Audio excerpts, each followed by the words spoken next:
Hi, my name is Danny. Welcome back to my channel. And I'm literally Ryan Gosling. I'm literally him. In honor of Ryan Gosling technically being enough for an Oscar, I thought we should take a walk down memory lane and talk about his best I'm literally him performance. Even if it wasn't actually an I'm literally him performance, it's still my performance. I claim this role as my favorite, and in general, one of my favorite movies. You've either heard of Shane Black's The Nice Guys and love it, or you've never heard of this movie in your life and you need to watch it immediately.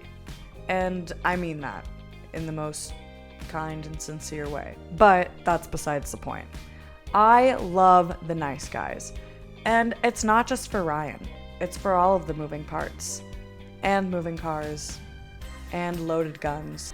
In my opinion, The Nice Guys is a perfect comedy. Is it actually a perfect comedy though?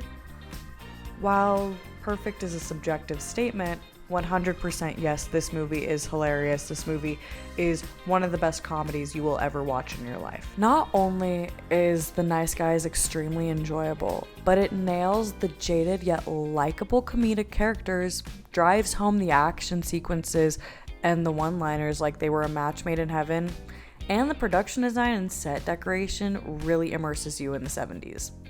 And other stuff. Don't say and stuff. Just Okay. I'm sorry. Anyways, I could go on. And I will. So let's jump into the video, shall we? Short explanation. The Nice Guys follows Holland March, portrayed by Ryan Gosling, a private detective searching for the elderly Mrs. Glenn's niece, a dead porn star named Misty Mountains, while trying to raise and protect his own daughter. After an investigation leads to a young girl named Amelia, March is confronted by Jackson Healy, a contract enforcer played by Russell Crowe, and they meet in the most unusual and unfortunate of ways. Amelia goes missing, and that means that Healy and March have to team up and become an unlikely duo. The film was directed by Shane Black, and he was also a co-writer on the project along with Anthony Bagarazzi. Shane Black knows the dark comedy, and he knows the action comedy.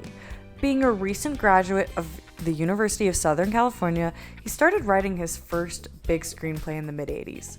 This screenplay was rejected countless times before being picked up by a Warner Brothers executive and a producer by the name of Joel Silvers. That screenplay happened to be Lethal Weapon, starring Mel Gibson, Gary Busey, and Danny Glover. Black had some more success in the realm of filmmaking before taking an extended hiatus for 8 years. He pretty much disappeared during the late 90s and early 2000s before releasing his directorial debut, Kiss Kiss Bang Bang, starring Robert Downey Jr. Now fast forward from 2005 to 2016, when The Nice Guys releases in theaters. And let's be real, The Nice Guys wasn't an easy process. It took a long time from start to finish. There's actually a GQ article titled Why Shane Black's The Nice Guys was 15 years in the making, and Black recalls that the concept of the film originated in 2001. He was going from studio to studio, pitching this idea as a television show until it finally stuck and landed as a 70s feature-length film in 2010. With this being pitched at the same time as Kiss Kiss Bang Bang being developed and coming out, it showed people that Shane Black loves a morally ambiguous hero or protagonist. And that's a huge reason why The Nice Guys work so well. Why it's so funny and genuine. One of the first things you notice when this movie opens is how likable both leads are. Yes, they're jaded, they're raw, they're authentic, they're annoying, they're dealing with all of their bullshit. But that's why we like them, because they're dealing with all of their bullshit. March and Healy are flawed, and that's the most important aspect of their character arcs, is that they'll always be flawed in this manner, but it works for the time period, it works for their characters, and it works for what they go through in this movie with their conflict. And the best part is, even when they are separated, these unfortunate incidents feed into their chemistry. Gosling and Crowe become quite the unlikely buddy comedy duo. Even in their tumultuous relationship, the chemistry is unmatched. one cannot succeed without the other, and I love that. Up until this point, you didn't have Ryan Gosling in too many comedic roles that weren't rom-com or dramedy-centric. You've had Ryan in Lars and the Real Girl and Crazy Stupid Love, both centered around relationships Gosling had with women, or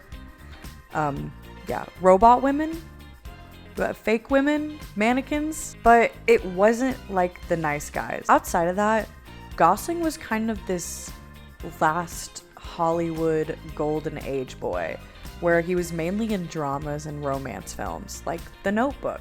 Russell Crowe was also more typecasted into dramatic roles. His filmography very sparingly showed his comedic chops, but this role was perfect for him. I would love to see Crowe take on more of these gritty and gruff, yet comedic tough guys. It's crazy to think that the Oscar award-winning actor for Gladiator was able to nail this role so well.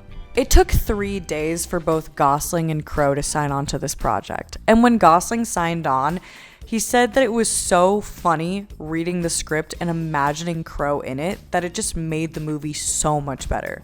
And I think he's right. I don't think anyone else could have played Jackson Healy the way that Crowe does. March is a funny character. He's unpredictable, unruly, sarcastic, and scared, but he needs someone like Healy to balance him out. Healy's straightforward, cutthroat, dramatic, but he follows his own rulebook. There are 2 peas in a very screwed up pod. So, The Nice Guys was a justified and successful leap of faith for both actors, and showed that they can take on any genre, regardless of what was put in front of their plate. Part of me believes that Shane Black saw Ryan Gosling in Drive and said, I want this, but I want it to be funnier and I want Ryan Gosling to talk. And you have these scenes in The Nice Guys where the characters know exactly what they're doing, yet they're also unaware of the consequences of their actions. I think mainly Holland is unaware of the consequences of his actions, and it's reiterated at the end of the film when he's corrected on the fact that people did die because of their shenanigans, but he brushes it off because the deaths they encountered were seemingly quick. It's dark, funny, and it's meticulously done. The pacing of the film is also really well done. There's not too many poignant pauses in the action or the witty comedy. It's important for a film like this to keep moving at a speedily pace due to the conflict. Look, high stakes equals more investment into the product of an action film. Shane Black knew that, and he made sure that the end game looked perfect for that. Another reason I think this film is so remarkable to me is because The Nice Guys does a really good job of immersing the viewer in the late 1970s. The production design and set decoration are absolutely impeccable. Richard Brigland was the production designer on The Nice Guys, and he was really able to get this vibrancy, these brutalist architecture, and some real good pizzazz circulating the exterior design and interior design during this time period. There are such unique patterns and a meshing of fabrics that really solidify the chaos of the film as well.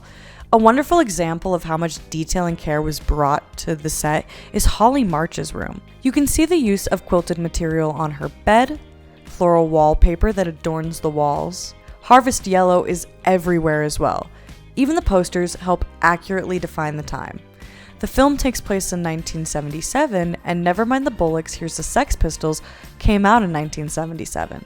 The Grand Illusion by Styx, also seen on her wall, came out in 77 as well. The houses are gorgeous and the costuming is top notch too. March consistently dresses like he should be at a drug and booze infested shindig with his outfits, specifically shirts made by Anto Beverly Hills, a company that's been around since the 70s. March's fashion is particularly on par with some of the trendiest and some of the tackiest styles of the late 70s as well. In the 70s, the 30s was a really important decade that people took fashion inspiration from, and you can actually see that in some of the jackets that March is wearing.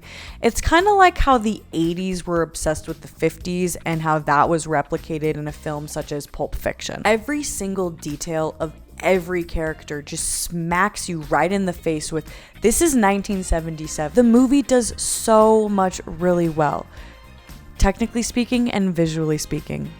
It is one of the underdogs in the action comedy genre that seemingly goes unnoticed by Ryan Gosling fans from time to time. But this is me simply begging you to watch the movie if you haven't already, and make up your own decision. Make up your mind about whether or not you like this film, because I know I do, but I can't say the same for y'all. So, what are your opinions on The Nice Guys? If you've seen it, do you think I'm right in my opinions? Do you think I'm wrong? Do you think we deserve a The Nice Guys too? Because I definitely think we deserve that. It's the least you can do for us, Shane Black. I think if it wasn't for The Nice Guys, we wouldn't have Ken. Holland March walked, so Ken could literally be Ken. And that's important to me. And I also think that if it wasn't for The Nice Guys, we wouldn't be getting a highly anticipated Ryan Gosling flick this year, The Fall Guy, which is an action comedy as well. Thank you so much for watching, y'all. Make sure to hit that like button, subscribe, and turn on that bell for notifications. And I will see you in the next video. Bye!